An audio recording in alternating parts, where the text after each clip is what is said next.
I'm Veronica Dudo in Washington, D.C. Tonight on EWTN News Nightly, Witnesses of Peace. I am here to proclaim peace. Yet I find it is you who are proclaiming peace to me and to the entire world. The inspiring words Pope Leo had for thousands of people in Cameroon. I'm Owen Jensen at the White House, where President Donald Trump announced a ceasefire between Israel and Lebanon. And I also asked him here on the South Lawn about Pope Leo.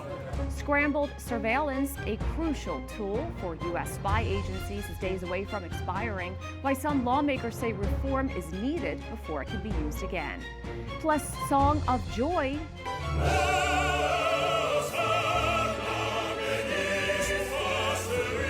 We speak to the men who wrote a song in honor of the Pope's visit to Cameroon. These stories and more tonight.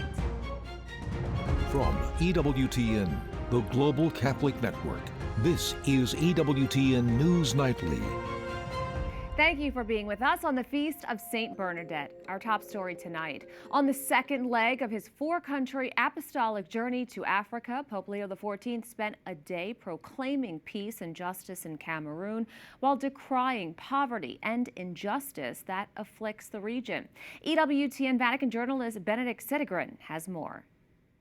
On his fourth day in Africa, Pope Leo traveled from Yaoundé to Bamenda in Cameroon for a day dedicated to justice and peace. Thank you very much. After being welcomed by the local authorities, the Pope then proceeded to the Cathedral of St. Joseph in Bamenda for an encounter for peace with the local community. After a brief moment of prayer in the Chapel of the Blessed Sacrament, he was received in the cathedral by a choral hymn. In his address, the Holy Father thanked the people of Cameroon for their welcome and praised them for being a land stained with blood, yet fruitful. I am here to proclaim peace. Yet I find it is you who are proclaiming peace to me and to the entire world. As one of you observed, the crisis impacting these regions of Cameroon has brought Christian and Muslim communities closer than ever before. The Pope also underscored the challenges facing the region, including those who rob the land of its resources and generally invest much of the profit in weapons.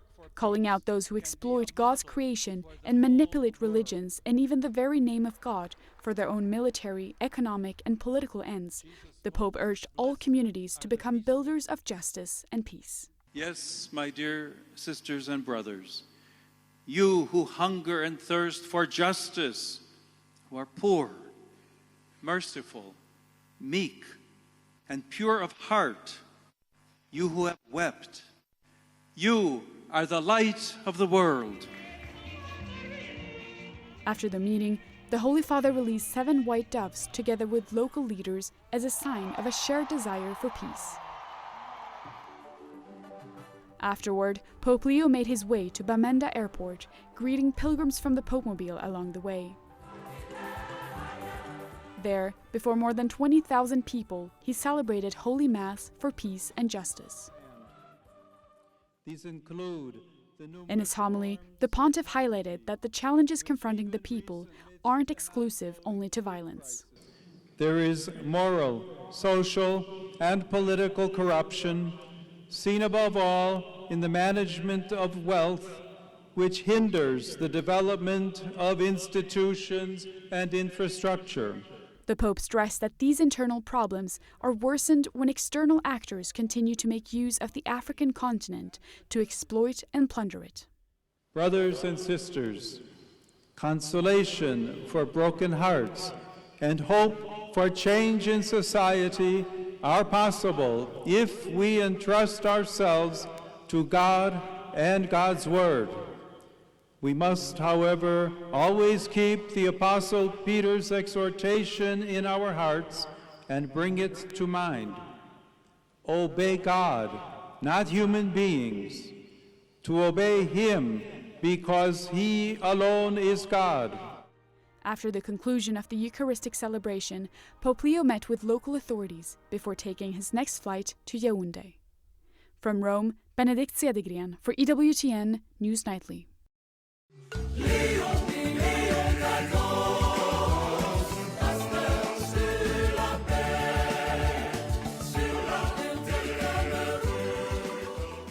That was part of Cameroon's special welcome hymn for the Holy Father's visit to the country. I would like to welcome Father Vladimir Bizenga and Dr. Frederick Mbida. Thank you both for joining us. Now, Father Bizenga, how did the idea of a hymn to mark Pope Leo's visit to Cameroon come about? The idea came quite naturally once the visit of the Holy Father, the Pope Leo, was announced. We felt that such a historic moment for Cameroon and for the Church deserved a strong spiritual and cultural expression.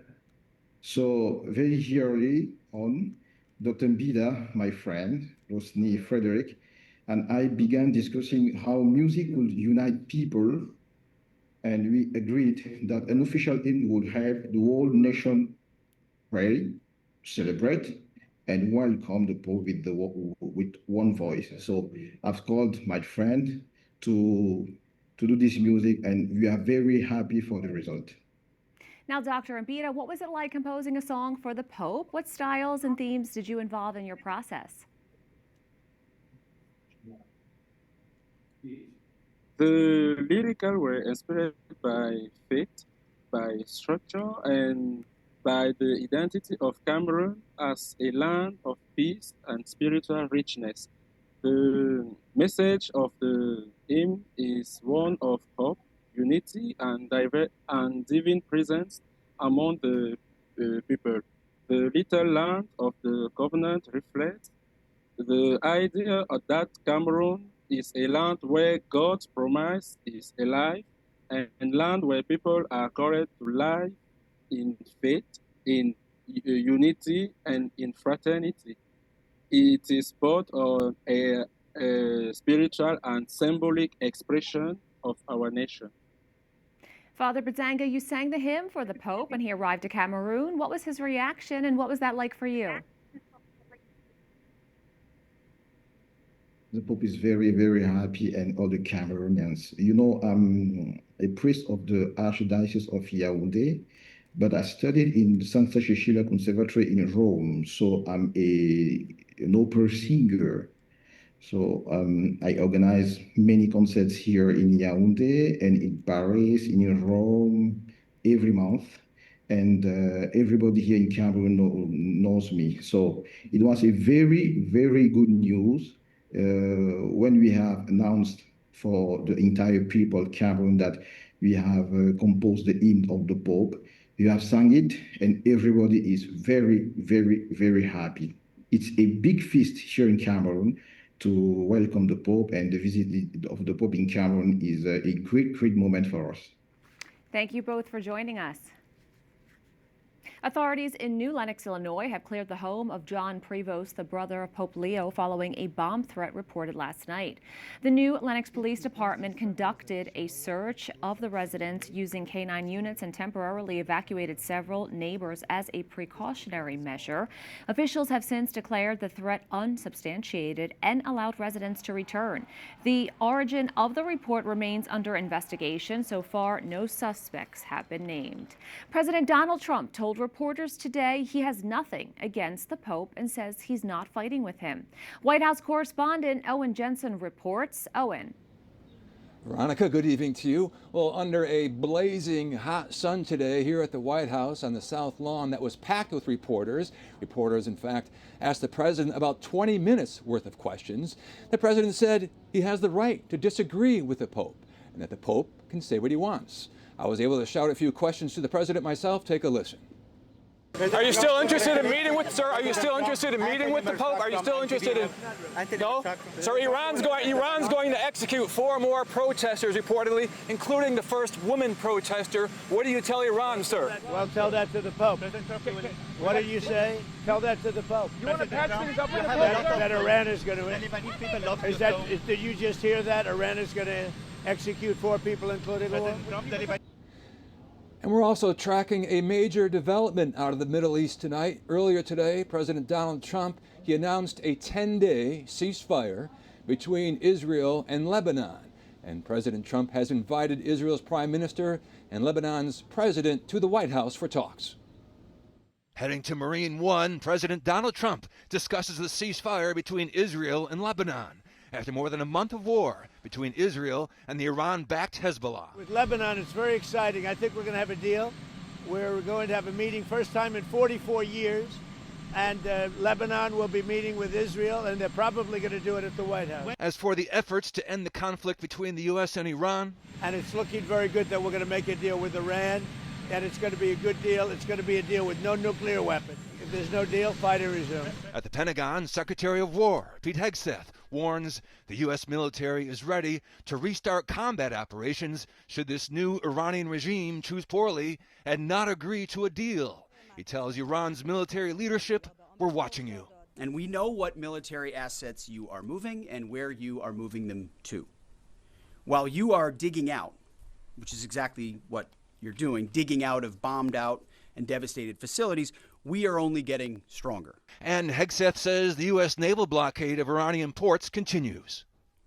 This blockade, which the chairman will detail this morning, is the polite way that this can go. Your energy is not moving and will not move, and we can do this all day. More than 10,000 sailors, Marines, and airmen, over a dozen ships and dozens of aircraft are executing this mission. In addition, Hegseth criticized mainstream media for acting like the Pharisees in the Bible. Your politically motivated animus for President Trump nearly completely blinds you from the brilliance of our American warriors. The Pharisees scrutinized every good act in order to find a violation, only looking for the negative. Now, tonight in Las Vegas, President Trump talks taxes. Ahead of the midterms, Americans are focused on the economy. And then tomorrow, the president travels to Phoenix to attend a Turning Point USA event. At the White House, Owen Jensen, EWTN News Nightly. Europe could be weeks away from a jet fuel crisis. The blocked oil routes in the Strait of Hormuz are triggering the largest energy crisis in history, threatening global flight cancellations. We have maybe 6 weeks or so jet fuel left. If we are not able to open the Strait of Hormuz, if the refineries as a result of start to work, I can tell you soon we will hear the news that some of the flights from city A to city B might be cancelled as a result of lack of jet fuel. The United States is in danger of losing a key intelligence tool. In 4 days, Section 702 of the Foreign Intelligence Surveillance Act, or FISA, is set to expire. Right now, lawmakers are considering extending it for 18 months. Section 702 enables our U.S. spy agencies to pore over foreigners' calls, text messages, and emails in an effort to stop attacks before they occur. But some lawmakers say reform must take place because the information of innocent Americans could be gathered as well. Capitol Hill correspondent Eric Rosales joins us with the latest. Eric. Good evening, Veronica. Just how important is Section 702? Well, it's responsible for over 60% of the intel in the president's daily briefing. It was renewed for 2 years back in 2024 after a series of abuses by the FBI led it to almost being dissolved. Senate Majority Leader John Thune tells me it gives our intel community a strategic edge. Military leadership, the intelligence leadership in this country will tell you one of the reasons we've had such great success in Iran is because of FISA and the intelligence we're able to acquire on our adversaries around the world. And so going dark is just not an option. But other lawmakers say it must be reformed because of the infringements on Americans' civil liberties. If you have access to any communications, the government can force you to help it spy. That means anybody with access to a server, a wire, a cable box, a Wi-Fi router, a phone, or a computer. Americans have been targeted. I was, after January 6th, I was. And so who's been held accountable? Not one person. So what I would like is some accountability. Others add journalists, foreign aid workers, or even people with family overseas could have their communication swept up merely because they talked to someone outside of the country. We got to have this stuff to go after bad guys. Yes, we know. We all agree. Thanks. Thanks for 101. We need to figure out how we're protecting American citizens in the process. I have concerns about the people in the administration who would be responsible for monitoring, surveilling, documenting, reporting back to us, obeying the law, following the law, and protecting U.S. citizens. House Republican leadership tells me the GOP is having serious discussions about potential changes without undermining the ability of the program to work successfully. One option House lawmakers are considering is trying to pass a 60-day extension by the end of the week. The Senate would need to follow quickly before Monday's deadline. At the Capitol, Eric Rosales, EWTN News Nightly. A landmark amnesty program is officially underway in Spain as thousands of undocumented immigrants rush to government offices Thursdays to secure legal status. The fast-track procedure offers 1-year work and residency permits. This is a significant shift for Prime Minister Pedro Sanchez, whose pro-immigration stance is in opposition with Europe, which is now tightening its borders. As online portals opened today, massive lines formed in Madrid and Barcelona, with many applicants struggling to gather the residency documents required by the June 30th deadline. Chile's new administration has moved to fulfill a central campaign promise, with President Jose Antonio Cast ordering the immediate start of mass deportations for undocumented migrants. The Iron Fist policy has already canceled residency plans for nearly 200,000 people. The government estimates there are roughly 337,000 undocumented foreign nationals there, mostly from Venezuela. We have a lot more still to come on EWTN News Nightly. Georgia Martyrs. The South moves closer to getting its first saints. We speak with the Bishop of Savannah about their powerful legacy.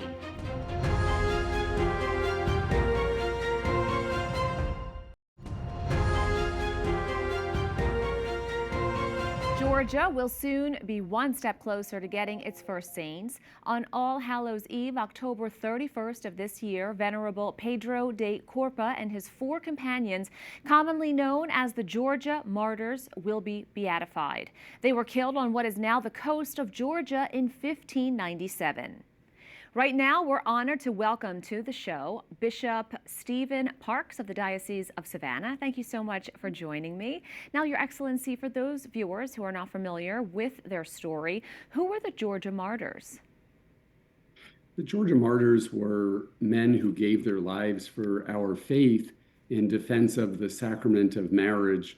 They lived in the 16th century. They were Spanish missionaries who came here to our country in order to help to evangelize the native peoples, and obviously they fell into some challenges with the evangelization process. So specifically, they gave their lives in defense of marriage and of the sanctity of marriage.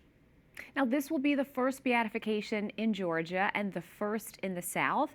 What has been the reaction, and what will go into preparing for such a major celebration?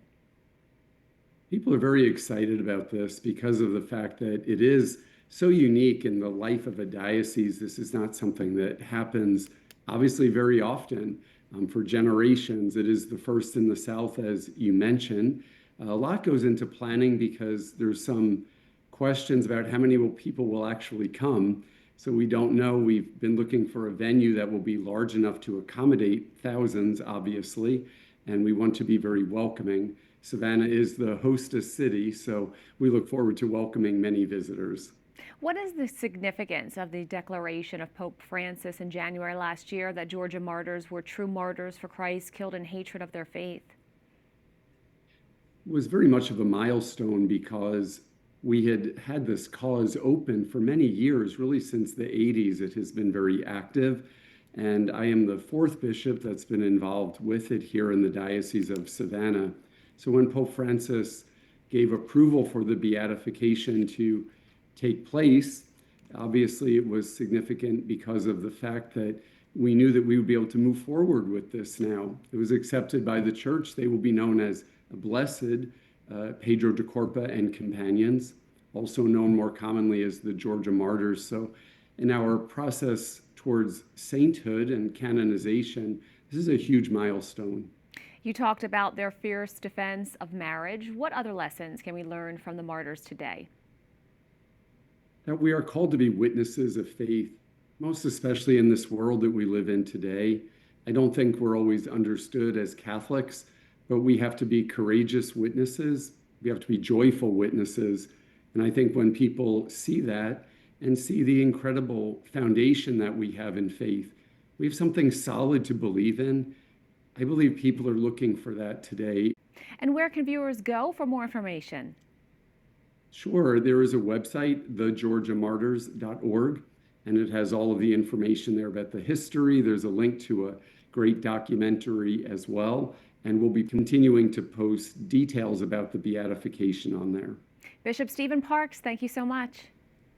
You are very welcome. Up next on EWTN News Nightly, tragic disaster. A Carmelite retreat house is recovering from a tragic fire. We speak to the sister who witnessed it. Plus, Pope Leo is recognized for his global influence by a popular magazine.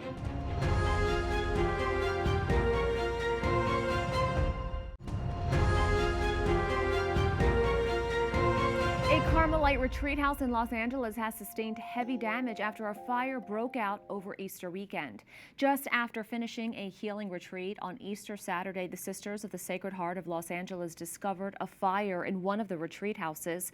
3 fire departments responded and contained the flames. No one was hurt. However, the building sustained heavy damage and has impacted the Sisters' retreat services. Sister Meredith Buchanan, the retreat directress for the Sacred Heart Retreat House in Los Angeles, joins me now to tell us what happened. Thank you so much for being here. Now, you had just finished a retreat mass, a moment of peace when the alarm went off. Could you describe for us what happened in those first few minutes when you discovered the fire? The fire alarm sounded, and we've had some false alarms before, so I just went and ran to the place that the source indicated. So I ran up the 2nd floor of the building and saw a bunch of billowing black smoke and realized it was real. And then I ran outside to see, and at that moment, the window had burst open with flames, and I experienced a sense of weight and darkness at the same time. So just in the span of 10 minutes, it was just quite strange to I guess, experience the paschal joy and resurrection of our Lord through the suffering, right? The actual healing journey that we were experiencing on retreat. So it was quite a strange contradiction of emotions. Now, if people are watching, can they help you in any way? Yes, I think about 2 things. You know, number 1 is just to pray with us, to be attentive to the promptings of the Holy Spirit right now, especially in this time of rebuilding. That we move according to what the Lord wants, and then secondly is if the damage was pretty extensive. It was a 2-floor building with 25 rooms, and the water, smoke, and fire damage is pretty extensive. The firemen had to make holes through the building on the top, and so it's basically unusable and irreparable at this time, unusable. So if there is a gift that those of you who are listening, if you are willing and able to provide a gift, we would greatly appreciate that. Sister Meredith, thank you so much. Thank you so much, Veronica. God bless you. Thank you. Pope Leo joins an elite circle today as he is named one of Time magazine's 100 most influential people of 2026. The pontiff is featured alongside global leaders like President Trump, Xi Jinping, and Japan's Prime Minister Sanae Takaichi. While many in this category are recognized for their geopolitical or military might, Pope Leo's tribute, written by Martin Scorsese, focuses on his moral influence and is credited with bringing a Chicago-born bravery to the papacy while acting as a bridge between traditional faith and the modern tech-driven world. We thank you for watching tonight. Remember, you can follow us on social media, Facebook, X, YouTube, and Instagram at EWTN News Nightly. I'm Veronica Dudo. Good night and God bless.